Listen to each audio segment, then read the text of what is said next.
সামনে RRB PO, RRB clerk, IBPS ক্লার্কের preliminary পরীক্ষা। তবু বলবো যে যদি এইভাবে কেউ কারেন্ট অ্যাফেয়ার্সটা পড়ে না, সে 100% কমন পাবে। ঠিক আছে, এই ভিডিওটা সেভ করে রেখো, তুমি যদি এভাবে পড়তে পারো, তুমি তারপরে এই ভিডিওটাতে আমি যা যা বলছি সব মিলে যাবে, তুমি দেখে নাও। ঠিক আছে, তোমায় কয়েকটা জিনিস তোমায় শুধু ফলো করতে হবে। ঠিক আছে, মোটামুটি সেপ্টেম্বর এবং অক্টোবরের ফার্স্ট উইকে কিন্তু আরআরবি পিও এবং আরআরবি ক্লার্কের কিন্তু মেন্স। ঠিক আছে, তখন দাঁড়িয়ে প্রিলিমিনারির পরে কারেন্ট অ্যাফেয়ার্সের জন্য শুরু করলে কিন্তু তখন সময় পাবে না। ঠিক আছে, যারা মেনটাকে পাস করে চাকরি পেতে চাও বা যারা পিওর জন্য ইন্টারভিউ দিতে যেতে চাও, তাদেরকে বলবো কারেন্ট অ্যাফেয়ার্স পড়াটা অলরেডি তোমায় শুরু করে দিতে হবে, নাহলে কিন্তু সম্ভব হবে না। তো তোমাকে প্রথমে বলতে হবে কী পড়তে হবে, কারেন্ট অ্যাফেয়ার্সটা পড়ার জন্য কী রেডি করতে হবে, মানে এই জেনারেল অ্যাওয়ারনেস সেকশনটা কীভাবে রেডি করবে। দেখো, জেনারেল অ্যাওয়ারনেসের কিছু স্ট্যাটিক জিকে থাকে ব্যাঙ্কিং অ্যাওয়ারনেস, আর সাথে থাকে কারেন্ট অ্যাফেয়ার্স। ঠিক আছে, স্ট্যাটিক জিকের যে পোর্শনগুলো রয়েছে তোমরা মোটামুটি কম বেশি সবাই জানো, সেগুলো নিয়ে আর বিশাল কিছু আলোচনা করছি না। পাশাপাশি বলে রাখি, ব্যাঙ্কিং অ্যাওয়ারনেসের যা কিছু রয়েছে তা কিন্তু তোমাদের ইন্টারভিউতেও কাজে লাগবে। ঠিক আছে, অফিসারের যারা পরীক্ষাগুলো বসছো তাদের কিন্তু ইন্টারভিউতে ব্যাঙ্কিং অ্যাওয়ারনেসটা কাজে লাগবে, তাই জন্য তাদের মানে ব্যাঙ্কিং অ্যাওয়ারনেসের কনসেপ্টটা কিন্তু রেডি করে রাখো। পাশাপাশি কারেন্ট অ্যাফেয়ার মানে জেনারেল অ্যাওয়ারনেস আমি প্রতিটা পরীক্ষাতেই আমি দেখতে পাই যে মোটামুটি 2-3টে কোশ্চেন লাস্ট যে বাজেটটা হয়, ফিনান্সিয়াল ইয়ারের যে বাজেটটা হয়, সেখান থেকে কিন্তু কোশ্চেন আসে। ঠিক আছে, তাই জন্য আমি বলবো যে আমাদের 24-25-এর যে বাজেটটা হয়েছে, ঠিক আছে, সেখান থেকে কিন্তু ডিটেলে পড়ো, বাজেটটাকে পুরো রেডি করে নাও।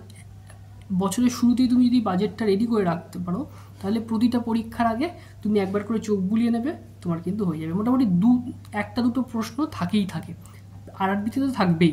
ঠিক আছে, লিখে রাখো, পরীক্ষা যেদিন মেন্স দিয়ে আসবে তারপরের দিন আমার ভিডিওতে আবার দেখে যাবে।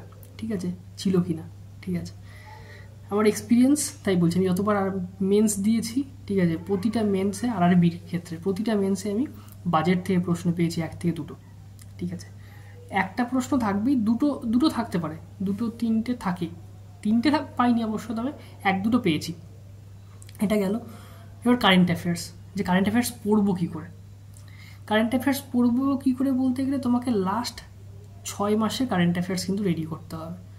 অনেকে অনেক কথা বলবে, অনেক কিছু বলবে, কোনো কিছু দেওয়ার দরকার নেই। লাস্ট 1 বছর অনেকে বলে, 8 মাস বলে, কোনো গল্প নেই। লাস্ট 6 মাস পুরো রেডি করতে হবে। ঠিক আছে, তুমি ধরো সেপ্টেম্বর মাসে তোমার সেপ্টেম্বরের শেষে বা অক্টোবরের প্রথমে যদি পরীক্ষা হয়, তাহলে মোটামুটি তুমি মার্চ এপ্রিল থেকে যদি তুমি ডিটেলে মার্চ এপ্রিল থেকে যদি পড়া শুরু করো, তাহলে কিন্তু তোমার কাজে লেগে যাবে। ঠিক আছে, এবার প্রশ্ন হচ্ছে কীভাবে পড়বে। শুধু কি পকেট পিডিএফ পড়ে যাবে বা ওয়ান লাইনার পড়ে যাবে, না এমসিকিউস করে যাবে। পকেট পিডিএফ, ক্যাপসুল, ট্যাবলেট, তারপরে হচ্ছে এমসিকিউজ, এগুলো পড়ে গেলে 15 থেকে মানে 12-15টার বেশি অ্যান্সার করতে পারবে না। ঠিক আছে, তোমায় তাহলে কী করতে হবে, 6 মাসে পড়তে হবে, ডিটেল দিয়ে পড়তে হবে। ঠিক আছে, ডিটেল পিডিএফ তোমায় জোগাড় করতে হবে, তোমায় পড়তে হবে।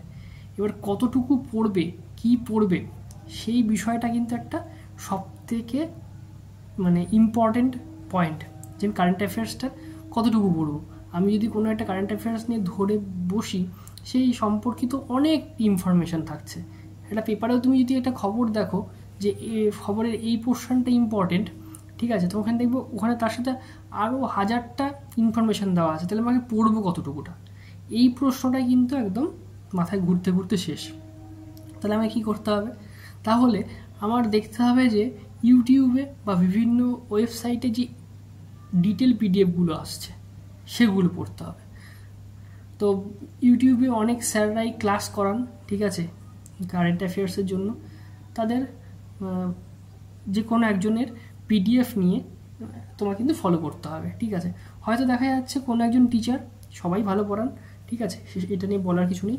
দেখা যাচ্ছে কোনো একজন টিচার হয়তো আজকে যে কারেন্ট অ্যাফেয়ার্সটা সকালে পড়িয়েছেন বা পড়াবেন, আজকে যা পড়ালেন সেটা হয়তো কোনো একজন টিচার আগের দিন পড়িয়েছে, বা কোনো একজন টিচার আগামীকাল পড়াবে। এইটুকুই যে পার্থক্য, কিন্তু পুরো মাসটা যদি তুমি কভার করে নাও একবার, তাহলে কিন্তু কোনো ইয়েই দেখবে না যে কারেন্ট অ্যাফেয়ার্সই বাদ পড়ছে না। পাশাপাশি আর একটা জিনিস করতে হবে, সেটা হচ্ছে তোমাকে বিভিন্ন ওয়েবসাইট থেকে কারেন্ট অ্যাফেয়ার্সের যে মান্থলি কুইজ হয় সেটাকে জোগাড় করতে হবে। জোগাড় করে কিন্তু মান্থলি কুইজ তোমায় দিতে হবে। কেন দিতে হবে? কারণ তুমি সারা মাসে যা পড়লে, যা মাথায় তোমার ঢুকলো, যতটুকু মাথায় থাকলো আর কতটুকু মাথা থেকে বেরিয়ে গেল, এই হিসেবটা কিন্তু তোমায় জানতে হবে। ঠিক আছে? তুমি যদি এই হিসেবটা জানতে পারো, তাহলেই কিন্তু তোমার কারেন্ট অ্যাফেয়ার্সটা মাথায় থাকবে এবং প্র্যাকটিস তোমার হবে। ঠিক আছে? এটা গেল 1 নম্বর পয়েন্ট। এবার কারেন্ট অ্যাফেয়ার্সটাকে আমি ডেইলি পড়বো কী করে? ডেইলি কীভাবে পড়বো? ডেইলি হচ্ছে প্রথমে কারেন্ট অ্যাফেয়ার্সটা ডিটেল পড়ো, ডিটেল পড়ার পরে সেটাকে একবার রিভিশন দাও, আর রাত্রে শুতে যাওয়ার সময় একবার কুইজ করো। ডেইলি কারেন্ট অ্যাফেয়ার্সের যে কুইজ হয় বিভিন্ন সাইটে, বিভিন্ন জায়গায় বিভিন্ন রকমভাবে পাওয়া যায়, বা যে টিচার বা যার কাছে পড়লে সেই স্যারই হয়তো দেখা যাচ্ছে রাত্রিবেলা করে কুইজ করাচ্ছে, তাদের কুইজগুলো অ্যাটেন্ড করো, ব্যাস তোমার সারা দিনের কারেন্ট অ্যাফেয়ার্সটা কিন্তু রেডি হয়ে যাবে। ঠিক আছে? এইভাবে সারা সপ্তাহের করো। সারা সপ্তাহ কারেন্ট অ্যাফেয়ার্স রেডি করার পরে একদিন সেটার উপরে মক দাও, উইকলি মক যেগুলো থাকে সেগুলো করো। এবার গোটা 4টে উইক কমপ্লিট হয়ে গেলে একদিন রাখো যেদিন তুমি গোটা মান্থলি পিডিএফটা, মানে মান্থলি ডিটেল পিডিএফটা তুমি রিভিশন দিচ্ছ। ঠিক আছে? 30 দিনের বা 31 দিনের কারেন্ট অ্যাফেয়ার্সটা ধরে তুমি রিভিশন দিচ্ছ, সেটা একদিন করলে। আর পাশাপাশি আরও একদিন রাখো যেদিন তুমি সারা মান্থলি মকটা দেবে। ঠিক আছে? এইভাবে যদি করতে থাকো, তোমার সারা মাসে কারেন্ট অ্যাফেয়ার্স রেডি হবে। এবং এভাবে যদি তোমার 6 মাস কমপ্লিট করা থাকে না, আর পাশাপাশি স্ট্র্যাটেজিকের পোর্শন, ব্যাঙ্কিং অ্যাওয়ারনেসের পোর্শন যদি তোমার রেডি থাকে, আমি লিখে দিতে পারি আউট অফ 40-তে, মানে অফিসার লেভেলের পরীক্ষাগুলোতে আউট অফ 40 থাকে, আউট অফ 40-তে তুমি 25+ মার্কস করতে পারবে। ঠিক আছে? মানে সঠিক অ্যান্সার করে আসতে পারবে, এইটুকু বলে দিতে পারি। ঠিক আছে? আর ক্লারিক্যালের ক্ষেত্রেও তাই হয়, কিন্তু তোমায় সমস্তটা ডিটেল পড়তে হবে। ডিটেল না পড়লে কিন্তু তুমি অ্যান্সার করতে পারবে না। ঠিক আছে? তো এই ছিল আজকের ভিডিও। যারা পুরো ভিডিওটা দেখলে তাদেরকে অসংখ্য ধন্যবাদ। এইভাবে তৈরি করো, দেখবে যে তোমাদের কারেন্ট অ্যাফেয়ার্সটা কিন্তু রেডি হয়ে যাবে।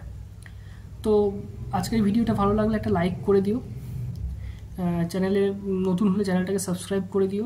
কীভাবে কী পড়ছো না পড়ছো তা সমস্ত কিছু কমেন্টের মাধ্যমে জানাতে পারো, আর বন্ধুদের সাথে ভিডিও শেয়ার করতে পারো। দেখা হচ্ছে নেক্সট ভিডিওতে।